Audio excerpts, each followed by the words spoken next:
दोस्तों, अंग्रेजों की गुलामी के बाद हमें आजादी तो मिल गई थी, लेकिन ये आजादी तब तक अधूरी रही जब तक कि बाकी सारे राज्य भारत में शामिल नहीं हो गए, जिसमें आपने हैदराबाद और कश्मीर जैसी रियासतों का जिक्र सुना होगा। लेकिन आपको ये जानकर हैरानी होगी कि भारत को बनाने में असली संघर्ष नॉर्थ ईस्ट के कुछ राज्यों के साथ हुआ था। इसीलिए आज की इस वीडियो में हम आपको उसी नॉर्थ ईस्ट के एक राज्य नागालैंड की कहानी सुनाएंगे कि आखिर किन शर्तों के साथ नागालैंड भारत का हिस्सा बन पाया। तो बने रहिए वीडियो के अंत तक। सबसे पहले आपको नागालैंड के बारे में बताएं तो ये राज्य भारत के बिल्कुल पूर्वी इलाके में मौजूद है, जिसका म्यांमार के साथ बॉर्डर शेयर होता है। और वो भी ऐसा कि नागालैंड में एक गांव ऐसा भी है कि वहां के लोग एक नहीं बल्कि दो देशों में रहते हैं। नागालैंड में 100 से ज्यादा जनजातियों के लोग रहते हैं, जिनकी संस्कृति और मान्यताएं अलग अलग हैं। नागालैंड में 15 से ज्यादा भाषाएं बोली जाती हैं। यहाँ इंग्लिश को ऑफिशियल भाषा माना जाता है। नागालैंड में 88% आबादी ईसाई धर्म की मानने वाली है। नागा किसी एक अकेली जनजाति का नाम नहीं, बल्कि यह जनजातियों के समूह का नाम है। अंग्रेजों ने इनके इलाके में एक छावनी बनाई थी। यही छावनी मौजूदा वक्त में नागालैंड की राजधानी है, जिसे कोहिमा कहा जाता है। नागा पहाड़ों पर रहते थे, जिन्हें नागा हिल्स कहा जाता था। ये पहाड़ तमाम संसाधनों से भरे पड़े थे, जिन पर अंग्रेजों की नजरें गड़ी थी। आधिकारिक तौर पर साल 1881 में नागा हिल्स ब्रिटिश भारत का हिस्सा बन गया। लेकिन ऐसा कहा जाता है कि नागा जनजाति के लोग ब्रिटिश भारत का हिस्सा अपनी मर्जी से नहीं बने थे। इनके साथ तब भी जबरदस्ती की गई थी। गुलामी के खिलाफ नागा लोगों ने भी विरोध की आवाज बुलंद की थी और साल 1918 में नागा क्लब का गठन किया। साइमन कमीशन जब भारत आया तो नागाओं ने कहा कि हमें हमारे हाल पर छोड़ दीजिए। 14 अगस्त 1947 को नागाओं ने भी खुद को आजाद घोषित कर दिया। उसी दिन पाकिस्तान भी बना। वक्त का पहिया ऐसा घूमा कि पाकिस्तान को तो देश के तौर पर मान्यता मिली, लेकिन नागाओं को नहीं मिली।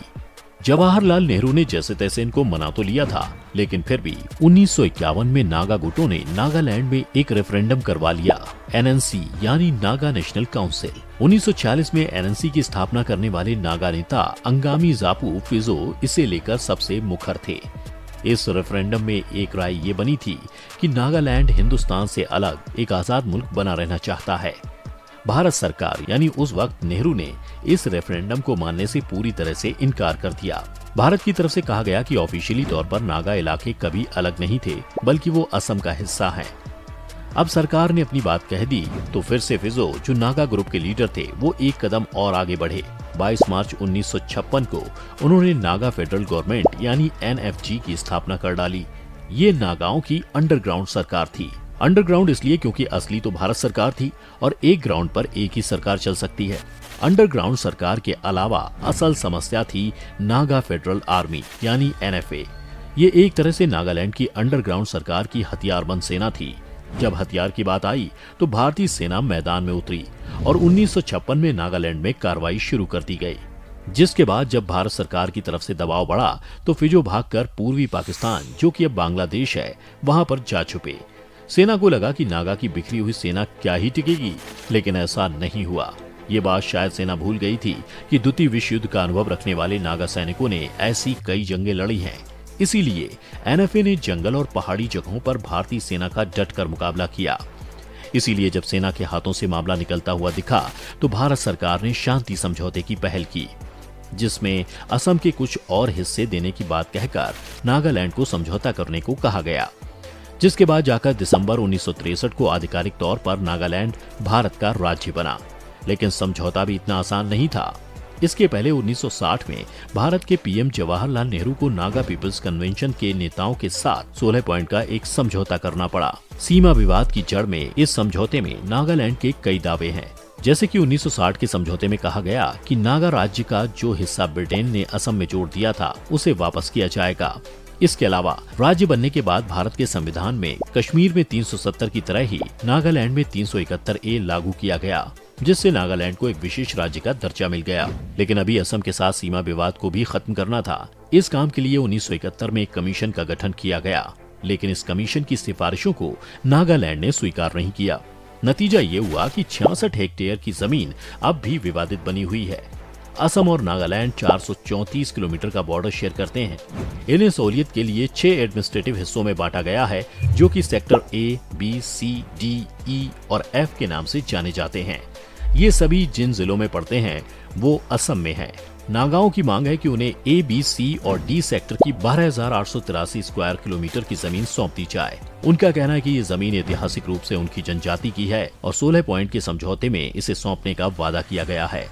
लेकिन इस बात पर असम पूरी तरह से साफ और सख्त है। असम कहता है कि ये 6 इलाके 100 साल से असम में हैं। पिछले 100 साल से असम ही इन्हें चला रहा है। इसके अलावा उसे केंद्र सरकार की तरफ से इन पर हक छोड़ने को लेकर कभी कुछ कहा भी नहीं गया। ऐसे में वो ऐसा क्यों करे? इतना ही नहीं, असम ये आरोप भी लगाता है कि नागाओं ने बॉर्डर से लगे जिलों में 660 स्क्वायर किलोमीटर जमीन पर कब्जा कर रखा है। इसमें से 420 स्क्वायर किलोमीटर की जमीन तो सिर्फ एक जिले में ही है। इस तरह से दोनों राज्य एक दूसरे की जमीनों पर दावा करते रहते हैं। मामले को सुलझाने के लिए बाद में 1985 में शास्त्री कमीशन का गठन कर दिया गया। कमीशन ने असम नागालैंड सीमा को मार्क करने के लिए कई सिफारिशें की। इसमें दोनों राज्यों के दावों का ध्यान भी रखा गया, लेकिन इसमें असम सरकार ने पेंच फंसा दिया। वो बॉर्डर समस्या को खत्म करने के लिए कोर्ट में जाने की बात कहने लगा और हुआ भी वही। 1988 में असम सरकार ने बॉर्डर को तय करने के लिए सुप्रीम कोर्ट की शरण ली, जिसके बाद सितंबर 2006 में कोर्ट ने सुप्रीम कोर्ट के रिटायर्ड जज की अध्यक्षता में 3 सदस्यों की लोकल कमीशन गठित कर दी। इस कमीशन को ये तय करना था कि असल बॉर्डर की स्थिति क्या है। कमीशन ने अपनी रिपोर्ट कोर्ट को सौंप दी है, लेकिन अभी तक इस पर कोई फाइनल फैसला नहीं आया है। इस तरह से आज भी नागालैंड देश के इन राज्यों में शामिल है जो अपनी जमीन के लिए अपने ही देश से लड़ता रहता है। तो ये थी कहानी नागालैंड और असम विवाद की। साथ ही हमने आपको ये भी बताया कि नागालैंड भारत का हिस्सा कैसे बना। आपको ये कहानी कैसी लगी हमें कमेंट करके बताइए। अगर आज की ये वीडियो आपको पसंद आई हो तो इसे लाइक करने के साथ साथ अपने दोस्तों और रिश्तेदारों के साथ शेयर जरूर कर दें। अगर आप ये वीडियो YouTube पर देख रहे हैं तो चैनल को सब्सक्राइब करके बेल आइकन दबा दें, और अगर Facebook पर ये वीडियो देख रहे हैं तो Facebook पेज को जल्दी से लाइक करें। फिलहाल के लिए इतना ही। अभी के लिए हमें दीजिए इजाजत। आपसे मुलाकात होगी अगली वीडियो में। शुक्रिया।